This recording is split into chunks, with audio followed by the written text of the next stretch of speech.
in a way, it's great that there's all of these opportunities, but there is kind of a option paralysis for storytellers and producers that are developing it's stuff. Terrifying.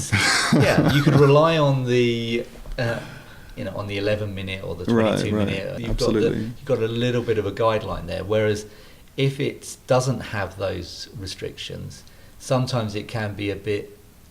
Yeah, it can be a bit daunting. It's a bit of a blank canvas, right? It can freak you out. How are you? What kind of show are you developing? What's the kind of show that you should be making? It's really interesting because it actually doesn't just apply to writers and producers; it applies to execs. I was discussing with a colleague who used to work at Cartoon Network, and I've just spent 8 years at Nickelodeon, and we were talking about the absolute terror of having those guardrails taken away. Yeah, it's like you can sort of make anything in theory. It doesn't have to be 5211s. It doesn't even have to be 11s.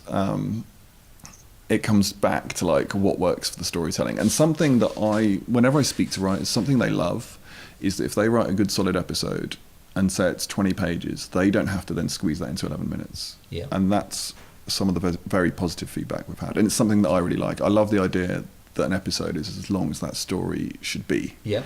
It's not been squeezed down. It doesn't have to have that really annoying fade out at a certain point for the ad break, which I got so used to in previous roles that it kind of really impacted the way you pulled a story together. So it should be a good thing, but I can see the fear in there. When someone says it can be any length within reason, that is pretty terrifying. But it opens up so many opportunities. You look at like the potential for anthology type content, like Love, Death and Robots is absolutely fascinating. Yeah. The fact that some of them are 4 minutes long, some of them are 11 minutes long, some of them I think are like 18 to 20 minutes long. Yeah. And you don't really have to watch them all either.